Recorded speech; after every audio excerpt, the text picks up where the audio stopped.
Fréquence Drone, reportage. Les 27 et 28 octobre dernier se tenait pour la première fois de son histoire sur l'île de la Réunion le Salon européen du drone, plus connu sous le nom de UAV Show. Cet événement international qui a lieu tous les 2 ans a élu domicile cette année dans l'océan Indien à l'initiative de François Bafou, directeur général de Bordeaux Techno-West. Compte tenu de l'éloignement de cette rencontre, bon nombre de professionnels de la filière drone ne pouvaient pas se rendre sur place. Sylvie Chaussé-Austin, journaliste et reporter à Fréquence Drone sur l'île de la Réunion, a interviewé les différents acteurs présents à cette manifestation importante pour que les professionnels du drone puissent bénéficier tout de même de cette rencontre importante. Nicolas Parent, directeur des vols au César Drone, premier centre d'essai français dédié à la filière drone, nous explique pourquoi l'UAV Show se déroule cette année sur l'île de la Réunion.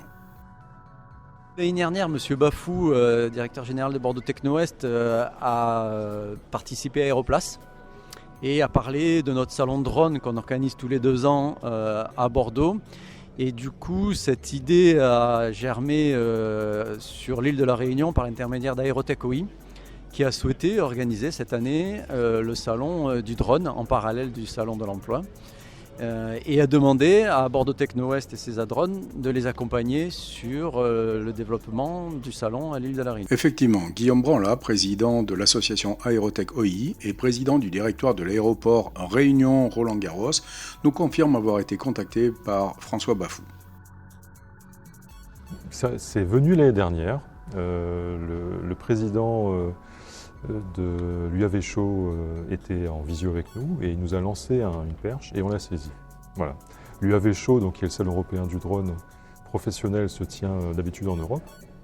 Et là, l'année dernière, il nous a dit écoutez, pourquoi pas la Réunion ? La Réunion offre un formidable territoire pour les drones. Donc du coup, cette année, c'est à la Réunion. Alors, Aérotech OI, c'est une association qui a été créée en 2019 et qui vise à structurer et développer la filière aéronautique à La Réunion et à Mayotte. Dans cette association, on va trouver des opérateurs comme les compagnies aériennes, les exploitants d'aéroports, etc.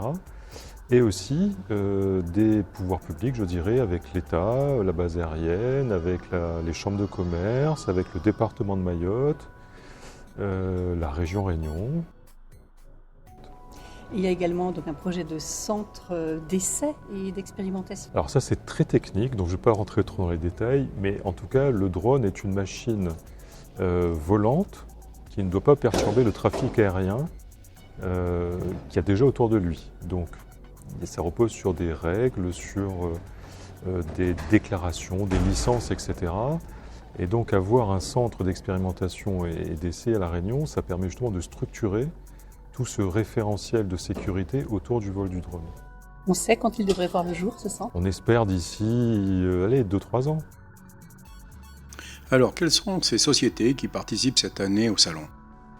Sylvie a parcouru les allées de l'UAV Show et a rencontré différents acteurs de la filière drone, dont Eric Hoffman, géomètre expert, président du conseil régional de l'Ordre des géomètres experts, ainsi que Thomas Rotlisberger. Alors pour nous, le drone, c'est un formidable vecteur de l'appareil photo qui nous permet de faire de la photogrammétrie. Pas que la photogrammétrie d'ailleurs, mais enfin essentiellement de la photogrammétrie. Donc la photogrammétrie est une technique qui existe depuis très longtemps. Ça fait plus d'un siècle qu'on fait de la photogrammétrie à partir d'avions, et avec des appareils photo argentiques à l'époque, avec des grosses pellicules. Ensuite, on a utilisé des hélicoptères, on a utilisé des ULM, et maintenant, avec le drone, ça permet d'avoir une souplesse d'emploi qui est nettement plus importante. On peut voler beaucoup plus bas. Et donc, c'est en ça que le drone a vraiment changé la chose pour la photogrammétrie. Alors, la photogrammétrie, pour faire simple, c'est le fait d'utiliser de la photo, le plus souvent aérienne, pas forcément que aérienne, mais le plus souvent aérienne, de façon à la traiter avec des calculs et la rendre superposable à une carte, de la transformer en un plan. Et également de calculer l'altitude, l'altimétrie du terrain que l'on a photographié. Et on en sort en particulier ce qu'on appelle un modèle numérique de terrain. Donc c'est la représentation altimétrique de la forme du terrain. Alors qu'est-ce que le drone dans ce domaine permet de faire qu'on ne pouvait pas faire avant ? Alors c'est vrai que c'est comme disait Eric, c'était avant tout une souplesse. Il y a 10 ans, il y a 20 ans, quand on voulait faire de la photogrammétrie, on avait carrément un avion qu'il fallait entretenir, qu'il fallait stocker. Il fallait prévoir les missions très à l'avance, faire venir le pilote, souvent, parce qu'on n'a pas un pilote embauché chez nous. Donc aujourd'hui, le drone, il permet surtout de réagir très vite. On a une mission, alors il y a des autorisations administratives bien sûr à avoir, mais dès qu'on a une mission, on peut réagir très vite. Si le temps est mauvais, on revient l'après-midi ou le lendemain. On va venir très près de la zone, et ce qui n'était pas permissible avec un avion ou un hélicoptère. Il y a des zones aussi qui sont compliquées de survoler, style les villes ou les casernes militaires. Alors c'est un exemple ponctuel. Alors aujourd'hui, le drone permet de le faire, mais attention, il y a toujours l'autorisation administrative à avoir. Souvent, les utilisateurs l'oublient, mais c'est très important. Mais on a vraiment la souplesse énorme qu'on n'avait pas, et surtout, Eric l'a dit tout à l'heure, on arrive à voler beaucoup plus bas. Un avion volait à 1500, 2000 mètres d'altitude. Un hélicoptère à 100, 200, 300 mètres. Aujourd'hui, avec un drone, on peut voler à 5 mètres, 2 mètres d'un objet. Ce qui permet, on va dire, d'avoir beaucoup plus de détails que ce qu'on pouvait faire habituellement.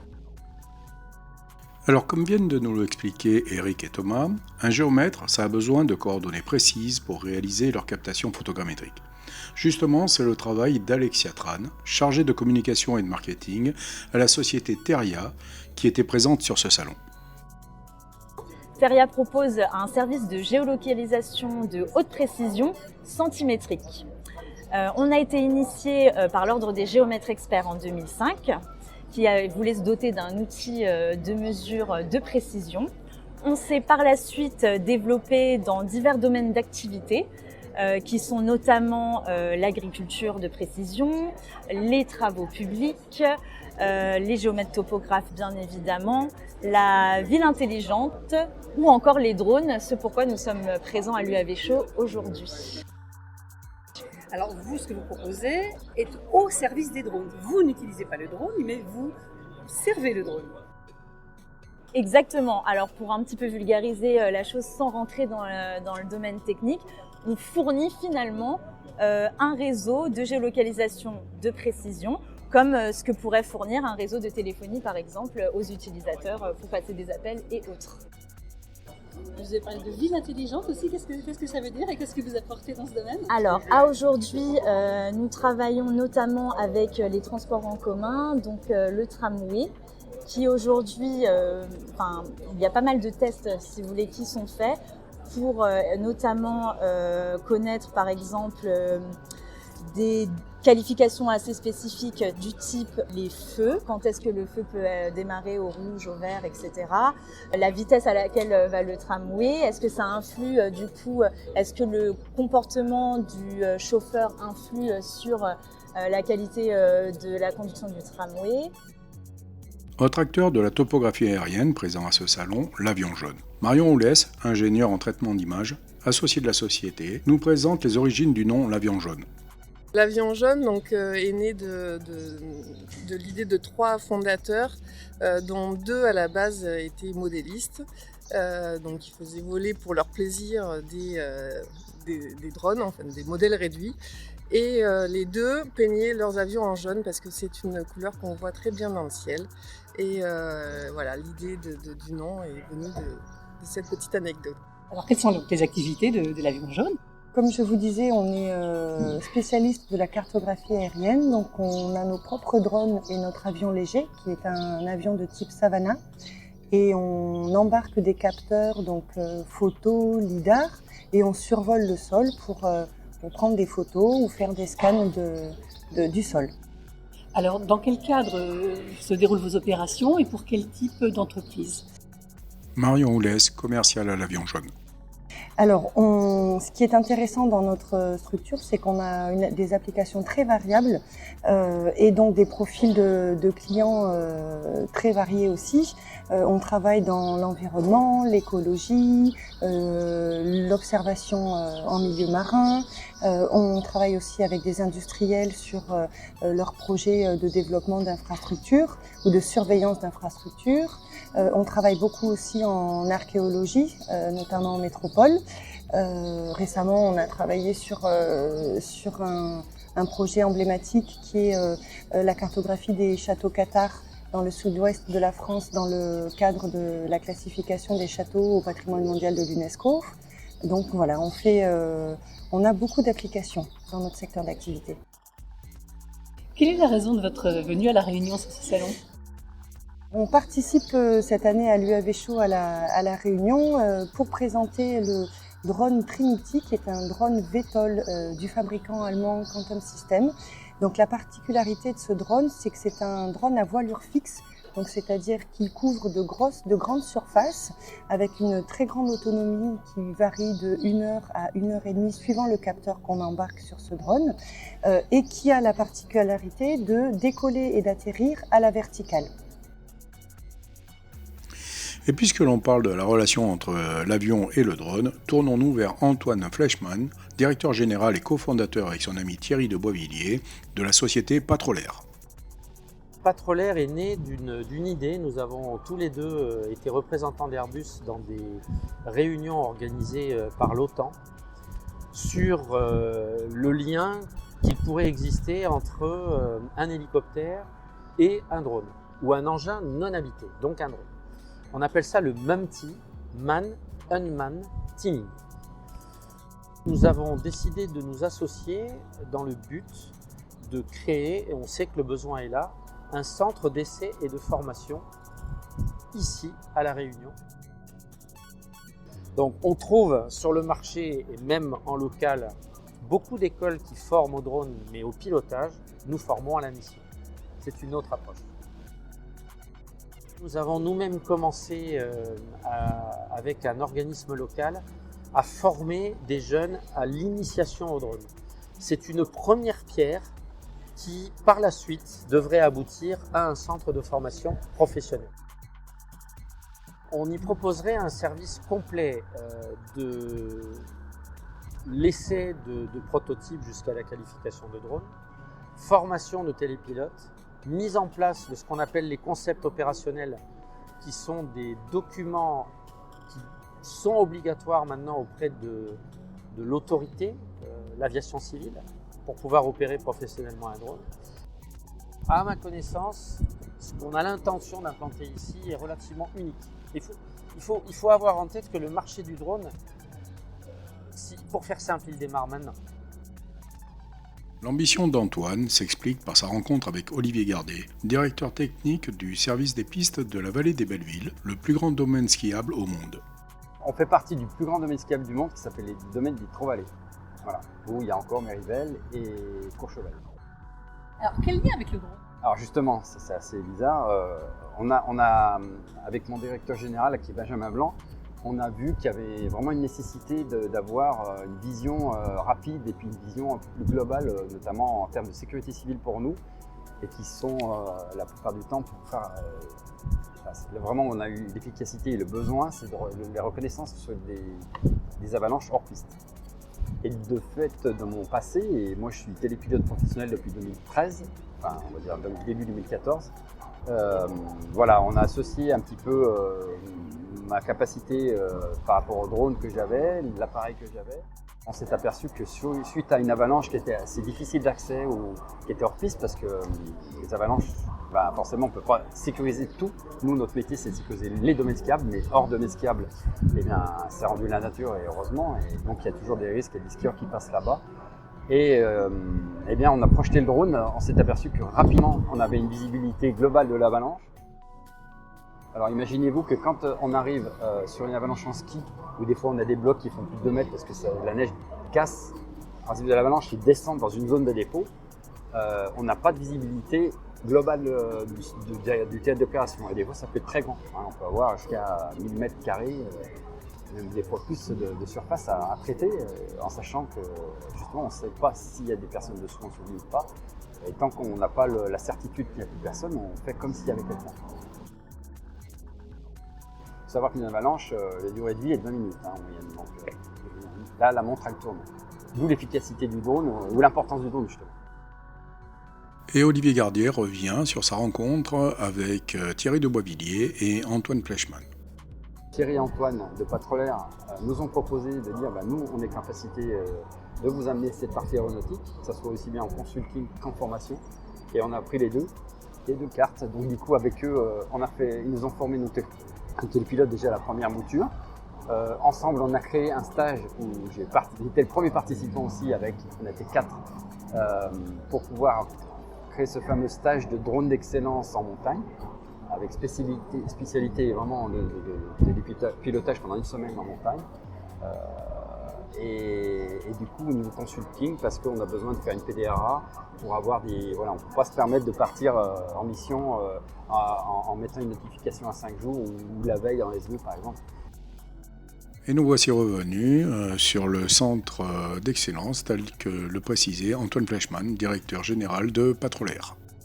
Nous montons avec eux cette année ce qu'on a appelé le centre d'excellence drone montagne, qui est en fait l'organisme de formation des futurs télépilotes de drones en montagne, dans les domaines skiables ou autres. Le but, c'est de gagner du temps et donc de sauver des vies. Donc nous nous spécialisons dans ce domaine-là. Et là, nous, on leur donne tous les protocoles extrêmement précis pour intervenir. Ils ont même le début du dialogue avec une victime qui est standardisé. La première des choses que vous devez faire, c'est quelle langue vous parlez. Enfin, est-ce que vous comprenez le français ou pas? Sinon, on essaye de parler anglais. Bon, c'est sûr qu'une personne qui ne sait pas s'exprimer, mais au moins voit que quelque chose les a repérés et donc sait que les secours vont arriver. Voilà. On sait aussi équiper les drones de détecteurs de victimes d'avalanche. Donc, on sait retrouver quelqu'un qui est enfoui sous des mètres de neige. Alors, on ne sait pas le localiser précisément, mais on sait dire, là, il y a quelqu'un, il faut intervenir. Un centre pionnier. Pourquoi le choix de la Réunion en dehors du côté affectif? En fait, ce qui nous attire ici, c'est le marché et la vitesse à laquelle il peut se déployer beaucoup plus vite en Europe.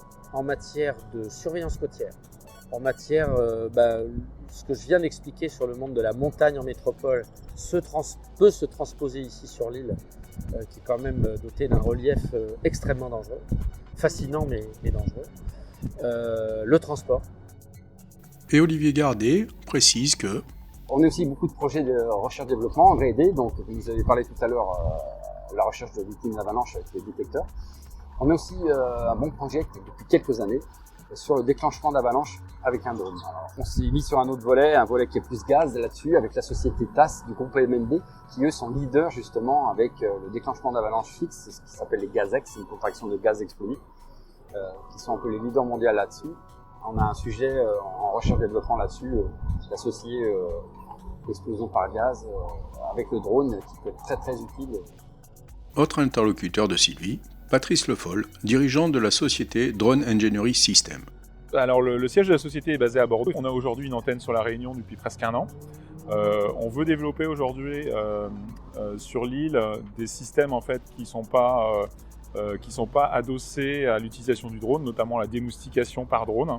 C'est un vrai sujet sur l'île comme en métropole d'ailleurs. On va utiliser un drone pour aller dans des endroits où l'humain ne peut pas aller pour effectivement démoustiquer les zones contaminées. Ça, c'est une première approche. Une deuxième approche, c'est aussi être capable d'utiliser des drones en milieu sous-marin, marin et sous-marin, pour notamment aller vérifier l'état des filets anti-requins, par exemple, pour aller vérifier la bonne santé des tortues, pour aller vérifier les mouillages de bateaux, etc. Donc là, on parle de drones sous-marins. Vous l'avez déjà expérimenté à La Réunion, la démoustication par drone? Pas encore, en fait. On va s'adosser aujourd'hui à l'ARS, qui connaît ça mieux que nous. On l'a utilisé en métropole sur des grosses vasières, sur les marais salants de Guérande, sur la Camargue, sur des centaines de milliers d'hectares, et ça fonctionne très très bien. Et sur les filets anti-requins, il y a des projets précis? Il n'y a pas encore de projet très très précis. On est au stade du démarchage uniquement. L'idée, c'est qu'effectivement, on puisse repérer toutes les failles qui ont pu être faites par les requins et puis savoir où on doit aller les réparer justement. Votre présence sur ce salon, là, sur ces 2 jours, qu'est-ce que vous en attendez? Alors aujourd'hui, j'attends de revoir beaucoup d'acteurs ici qui sont présents sur l'île, de nous faire connaître, c'est important. On a apporté avec nous des drones de la métropole qui aujourd'hui peuvent porter jusqu'à 10 kg de matériel et qu'on peut déployer sur toute l'île pour éventuellement justement aller à la chasse aux moustiques ou pourquoi pas transporter du matériel. Aujourd'hui, Drone Engineering s'est spécialisé dans dans l'utilisation de drones par des moyens extrêmement techniques.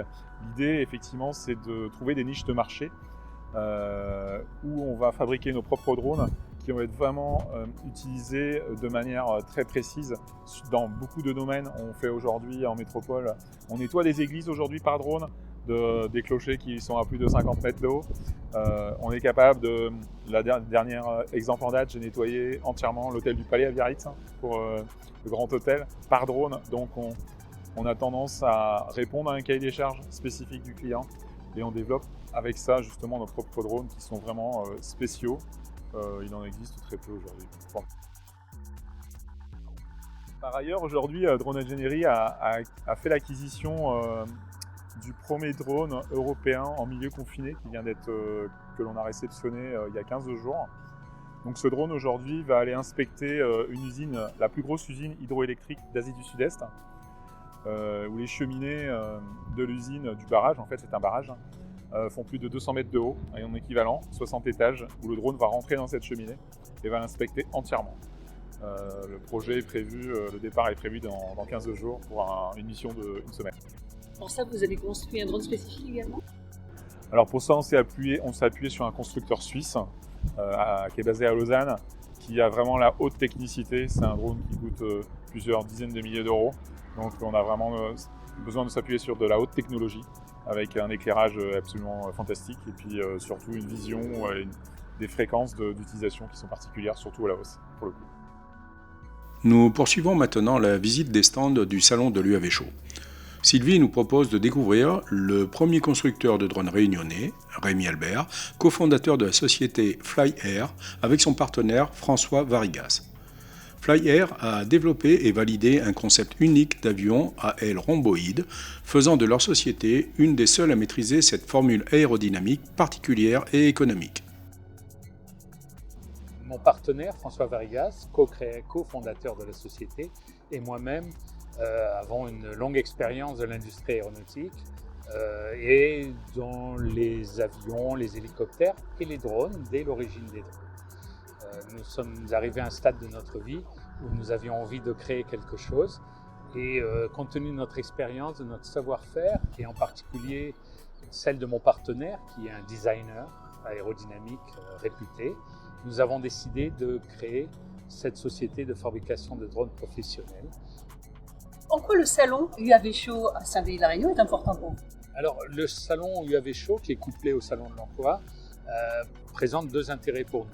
Le premier, c'est, en tant que professionnel des drones, c'est rencontrer d'autres professionnels, c'est ce qui se passe, rencontrer des clients potentiels qui viennent voir ce qui se passe dans le drone à La Réunion. Donc ça, comme tout salon aéronautique et comme tout fabricant, on a intérêt à être là. Le deuxième, c'est soutenir la filière aviation à La Réunion. Vous savez que l'organisation Aérotech est là pour pousser cette filière. Nous, en tant que Réunionnais, entre guillemets, je me considère comme Réunionnais, et en tant que société réunionnaise de fabrication d'avions, la seule à La Réunion, on se doit et on veut soutenir cette filière.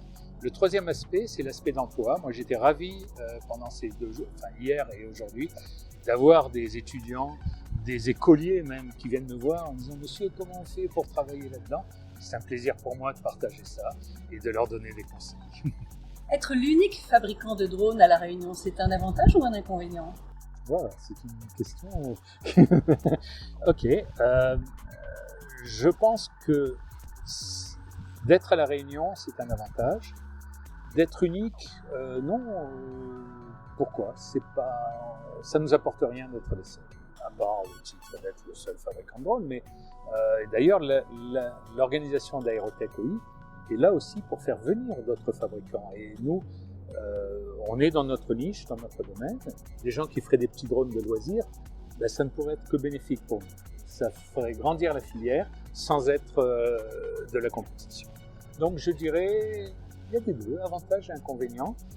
Qu'est-ce qu'il manque ou qu'est-ce qu'il faudrait en plus à La Réunion pour faire vraiment envoler très haut l'industrie des drones ici?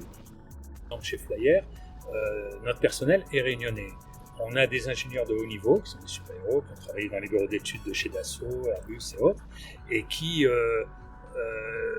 ont vu cette opportunité de nous rejoindre à La Réunion.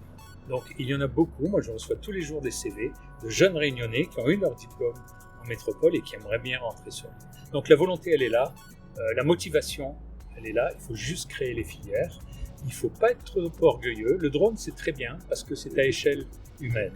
Si on veut faire des avions de ligne ici, on n'y arrivera jamais. Promouvoir, nous par exemple chez Flyer, on a proposé, dans le cadre de la formation que veut mettre en place Aérotech OI, on a proposé d'avoir des cours spécifiques drone, avec des applications, des stages chez nous, ils peuvent développer un petit projet drone dans nos locaux, on voit les bâtiments, les outillages, tout ça.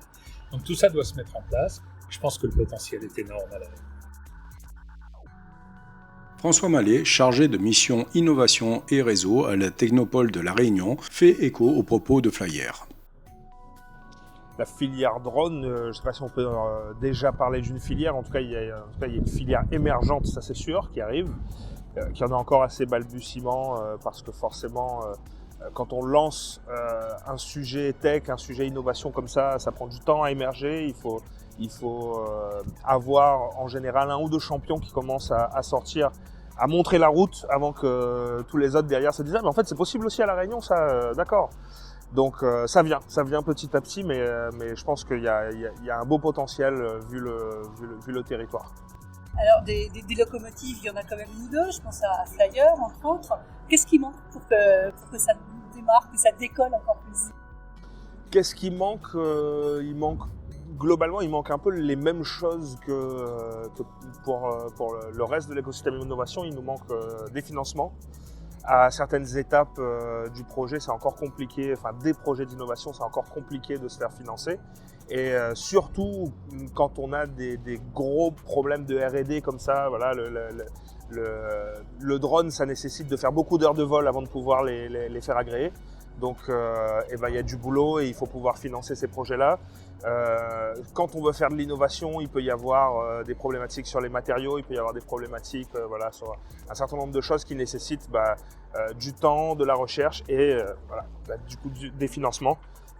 Alors vous dites on va faire le nécessaire, justement quelles sont les interactions entre la Technopole et Aérotech? Alors la Technopole, on a aidé à faire émerger cette filière parce qu'effectivement pour nous l'aéronautique a toute sa place à La Réunion et la Réunion a toute sa place dans l'aéronautique surtout pour plein de bonnes raisons et clairement on va continuer à accompagner Aérotech au maximum parce que on pense effectivement qu'il y a un énorme potentiel non seulement pour la filière aéronautique mais qu'en plus cette filière va sans conteste avoir un impact sur le reste des filières puisque le digital va beaucoup interagir avec la filière aéronautique, tout ce qui est revalorisation des déchets et l'industriel vont beaucoup interagir avec cette filière. Voilà, donc je pense qu'il va y avoir pas mal de sujets communs et que ça va avoir un très bon impact sur l'ensemble de l'écosystème local. C'est une filière je pense, qui a beaucoup d'avenir sur le territoire, qui a déjà commencé à apporter pas mal de choses. Je pense effectivement à Flyer, on leur souhaite tout le bonheur qu'on leur souhaite, c'est de réussir. Je pense également à Queen Cassiopeia, qui a encore du travail, mais qui a un magnifique projet. Et il va falloir continuer à les soutenir, tous ces projets. Queen Cassiopeia, ils ont développé un drone pour la recherche de personnes disparues en haute montagne. Et je pense qu'il y a bien évidemment la Réunion est un bon territoire d'expérimentation pour ce type d'outils. Mais clairement, ça aura un impact sur le monde entier. Je pense que des gens qui disparaissent en montagne, il y en a partout. Et en plus ici, on a le potentiel de pouvoir l'entraîner ensuite à chercher les gens en haute mer. On peut l'entraîner à aller chercher les gens en secteur urbain. On peut, voilà. Et donc c'est tout l'intérêt finalement de la filière à La Réunion. Continuons notre visite par le Salon de l'Emploi avec Julien Robic, ancien professionnel du drone, coordinateur pédagogique dans le centre de formation au métier du commerce, Tétranergie. Alors je crois faire partie de cette première génération de télépilotes où on se rapprochait plus d'une bande un peu de geeks qui aimait bidouiller l'informatique, très autodidacte, qui continue. En fait, nous nous sommes lancés dans un métier qui était complètement en train de se construire, où la nouveauté arrivait quasiment chaque semaine. Alors, ça peut paraître des métiers d'avenir, des métiers porteurs, et pourtant, ça, c'est pas merveilleusement terminé pour toi? Alors non, la réalité est vite revenue vers moi. Il faut savoir qu'en fait, c'était un métier qui était nouveau. Et aujourd'hui, quand on voulait commercialiser ce produit-là en B2B, les entreprises en face ne voyaient ou ne comprenaient peut-être pas tout de suite l'intérêt que cela pouvait avoir pour leur entreprise. Donc c'était un produit qui était très difficile à commercialiser. Et c'était aussi un produit qui était un peu malmené par la concurrence, qui était un petit peu déloyale, puisque d'un côté on avait des gens qui se professionnalisaient au travers de la DGAC, et d'autres qui faisaient un petit peu des prestations sous le manteau avec des drones de loisirs. Alors, qu'est-ce que tu pourrais conseiller à des gens qui se lancent maintenant dans ce métier pour éviter les déboires que tu as rencontrés? Pour moi, la première chose, je dirais que ça serait de ne pas croire que le télépilote est un métier à part entière. Je pense que c'est un apport, c'est un complément d'une expertise métier qu'on a déjà dans le domaine de l'urbanisme, peut-être, pour prendre un exemple. Mais c'est aussi et surtout savoir vendre ce produit. Je m'en rends compte aujourd'hui, je suis donc coordinateur d'un centre de formation qui s'appelle Tétranergie à La Réunion. Et en fait, on forme justement nos niveaux Bac+2 dans la vente. Et c'est assez rigolo de voir qu'il y a des études de cas sur le drone qui sont proposées en application de ces études de cas. Le plus important, je pense, quel que soit le produit, ou en tout cas quelle que soit l'entreprise que l'on représente, c'est avant tout de savoir la vendre. Et il n'y a qu'en passant par des études de commerce, je crois, qu'on devient performant là-dessus. Poursuivons maintenant avec Thierry Mercier, fondateur de l'association Colibri, ancien collaborateur de Météo France et du SDIS à La Réunion. Thierry œuvre pour développer la filière aéronautique et spatiale, mais également pour aider les jeunes à découvrir le monde aéronautique. Alors, Colibri, l'association Colibri, c'est une association qui était au départ 5 amis qui avions envie de faire du drone et de mettre tout en place pour tout ce qui était réglementation. Donc c'était plutôt axé sur des vues, sur les vues pour le volcan. On était des passionnés de volcans. Donc au départ, on a commencé à œuvrer là-dedans. Puis par la suite, il y a eu une évolution qui s'est faite de manière toute naturelle parce que le directeur du SDIS et le directeur de Météo France ont fait la jointure pour que je devienne officier expert au SDIS sur le volet drone et aussi sur le volet météo. Je suis également sur le projet Dragon, qui est en fait le projet de mutualisation des services de l'État au niveau du drone, dont réunir la gendarmerie, le SDIS, Météo France, le BRGM, la police, voilà. À Météo France, au niveau Centre National de Recherche Météo, ils ont un service qui s'appelle Saphir, qui il y a très longtemps, ça a toujours existé. Ils ont d'ailleurs un avion équipé de différents instruments. Et on voit bien aujourd'hui l'intérêt du drone qui permet de pouvoir faire plein de choses avec des coûts minimalistes. Donc en fait, Météo France d'ailleurs, c'est souvent un service de l'État qui sont à la pointe de beaucoup de choses parce qu'en fait on est la convergence de plein d'idées, de plein de recherches, de plein de choses comme ça. Et donc les nouvelles technologies souvent servent justement ces causes-là. Alors tu as été également au sein du SDIS, c'est-à-dire chez les pompiers. Alors, en quoi le drone est utile? Moi j'ai jamais été dans l'opérationnel au SDIS pour diverses raisons. En l'occurrence, mais il nous semble très évident que le drone, ça permet effectivement de monter des actions très rapides, puisque par rapport à un avion ou quoi que ce soit, ça se met en œuvre très rapidement, et puis de pouvoir identifier des lieux éventuellement de feu, mais surtout aussi des lieux de points chauds, avec des caméras thermiques. On ne voit pas à l'œil nu, mais dès qu'on a une caméra thermique située dans un bon angle, on peut tout à fait voir qu'il y a un point chaud. Et ça, c'est assez important parce qu'au niveau du diagnostic et au niveau des interventions, c'est beaucoup plus rapide. D'ailleurs, le nouveau directeur aujourd'hui, je l'ai eu récemment dans une conversation, a l'air de s'intéresser à nouveau de beaucoup plus près sur des drones de haute capacité, en espérant bien sûr voir ces projets aboutir.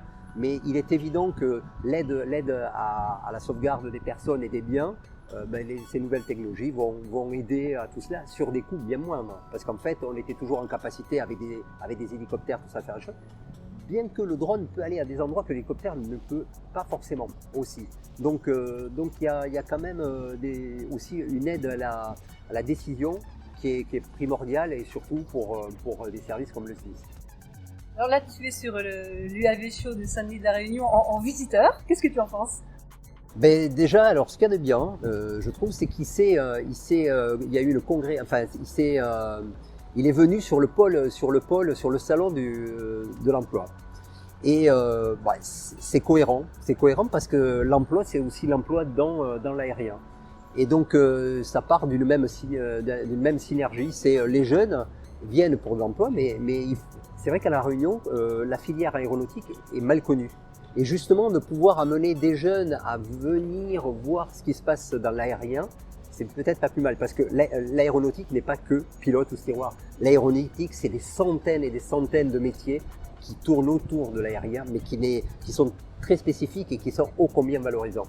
Et puisque nous parlons de formation, de jeunes et de filière aéronautique, donnons la parole à Sylvain Gorecki, formateur à Drone Océan Indien et responsable local de l'UNEPAT, l'Union nationale des exploitants et des professionnels des activités télépilotées. Je suis responsable du développement dans un centre de formation à l'île de la Réunion qui s'appelle Drone Océan Indien. Et je suis aussi responsable régional de l'association UNEPAT, qui est une association de professionnels du télépilotage d'envergure nationale. Voilà. Voilà, donc on est présent à ce salon UAV Show et au métier de l'aéronautique pour présenter un petit peu les formations qu'on propose à nos élèves de façon à ce qu'ils puissent piloter des aéronefs en toute sécurité et en toute légalité. On a plusieurs types de formations, notamment une certification professionnelle de télépilote à usage professionnel spécialisée en audiovisuel et missions techniques, et puis avoir une certification reconnue par l'État au travers de ces formations. Quelle est la raison de votre présence sur le salon? Le salon aujourd'hui, effectivement, c'était une belle occasion de pouvoir présenter notre société au public réunionnais et pouvoir rencontrer surtout des jeunes, leur expliquer un petit peu que ces drones, c'est pas des jouets, qu'il faut être quand même qualifié pour voler avec ces machines parce qu'elles peuvent être très dangereuses et aussi de leur montrer que au travers des études souvent qu'ils font dans le numérique, dans le média, dans les nouvelles technologies qui attirent beaucoup ces publics-là, le drone fera partie intégrante des outils qu'ils auront besoin pour communiquer aujourd'hui et demain. Quel retour tu as eu des visiteurs sur le stand? On est ravis, on a eu quand même beaucoup de monde sur ces 2 jours. Là c'est le 2e jour, ça commence, on nous attendait. Voilà, donc on est ravis et voilà, on passe 2 jours très sympas et puis on est aussi ravis de rencontrer aussi quelques acteurs nationaux qui ont fait le déplacement et qui ont répondu donc présents à cette UAV Show. Et puis nous, du coup, ça nous fait des échanges extrêmement riches avec des gens qu'on voit peu ou qu'on voit de loin. Et Sylvain conclut en nous présentant l'UNEPAT. Alors l'UNEPAT aujourd'hui, c'est un petit peu moins d'une centaine d'adhérents au niveau national. Voilà, on défend tous les exploitants d'aéronefs télépilotés pour le côté juridique, pour les aider à être conformes avec la réglementation quand ils rencontrent des difficultés parfois avec les autorités ou avec les instances pour pouvoir exercer leur métier. Et voilà, l'UNEPAT est très dynamique et voilà, moi je suis ravi d'en faire partie et puis de porter leur voix et puis de récolter des informations précieuses au niveau local, que ce soit au niveau du parc national, du comité de partage de l'espace aérien avec la DESACOI et aussi de la réserve marine. Voilà, on essaye de se faire un petit peu le porte-voix aussi de ces instances auprès des télépilotes pros et pas pros. Nous arrivons maintenant au terme de ce reportage. Adrien Selvon, de Bordeaux Techno-Ouest, la technopole de la métropole de Bordeaux, qui est responsable du développement économique pour la filière spatiale défense, aux côtés de Nicolas Parent, répond aux questions de Sylvie. Dans votre spécialité défense, comment est-ce qu'on peut transposer ça ici à La Réunion? Alors sur le volet défense, alors très clairement ici sur la Réunion et sur l'ensemble de l'océan Indien, on est sur des territoires essentiellement littoraux, insulaires, avec des problématiques assez fortes de surveillance des traits de côte, alors à la fois pour des enjeux environnementaux mais aussi des sujets de sécurité défense, sécurité intérieure, donc surveillance des entrées maritimes, surveillance des infrastructures portuaires. Donc on regarde tout ça, la filière du drone a beaucoup de sujets, beaucoup de services à apporter, à la fois en termes de vecteurs, donc les drones et leur capacité, longue élongation notamment, et également les capteurs qui peuvent aussi s'adapter aux besoins des territoires. À ça on rajoute une couche gestion des vols avec notamment l'intelligence artificielle pour essayer d'automatiser au maximum les opérations et rendre des services à la fois aux acteurs institutionnels de surveillance de l'environnement, mais également par exemple la marine nationale ou en tout cas les marines de l'océan Indien. En clôture de cet événement, Nicolas Parent, directeur des vols du CESA Drone, revient sur l'intérêt de cet UAV Show sur l'île de la Réunion. Il y a un énorme potentiel sur l'île de la Réunion, tant pour les exploitants de drones que pour des fabricants. Aujourd'hui, la situation géographique de l'île de la Réunion est assez intéressante pour des applications maritimes, pour des applications de transport de logistique sur des secteurs qui sont difficilement accessibles. C'est un terrain de jeu idéal qui pourrait même se prêter à l'installation d'un centre d'expertise et d'essais drones comme nous on dispose sur la région de Bordeaux. Et globalement, on peut apporter notre expertise sur la mise en place de tels process. Alors, ce centre d'essai et d'expertise, est-ce que vous pouvez décrire à quoi il pourrait ressembler ? Alors, ça peut être une zone qui est dédiée 100% à l'usage des drones. On a déjà travaillé avec la DESAC locale pour son implantation, pour qu'effectivement les opérateurs puissent venir éprouver leur matériel avant de faire des liaisons entre Saint-Denis et puis le cercle de Mafate typiquement. Le mot de la fin pour Nicolas Parent qui nous annonce le prochain UAV Show. Donc oui, Bordeaux Techno-West et CESA Drone organisent son 11e salon UAV Show en 2023 sur Bordeaux cette fois-ci. Voilà, un petit peu à l'équivalent de l'édition qui s'est passée l'année dernière. Voilà, donc au Centre Expo Bordeaux, avec 2 jours de salon physique et une journée de démonstration en vol et une soirée VIP. Ce reportage est maintenant terminé. Il vous a été proposé par Fréquence Drone avec Sylvie Chaussé-Austin, journaliste reporter pour Fréquence Drone, et Thierry Mort au montage. Merci à tous les exposants de ce premier UAV Show sur l'île de la Réunion qui ont bien voulu se prêter au jeu des interviews dans des conditions pas toujours très faciles, dans ces milieux bruyants et souvent interrompus par des annonces exprimées par des haut-parleurs. Merci également à Grégory Akiem d'Aerotech OI qui nous a permis de réaliser ces entretiens. Merci à tous et à très bientôt sur Fréquence Drone. Fréquence Drone, à la rencontre des acteurs de la filière drone.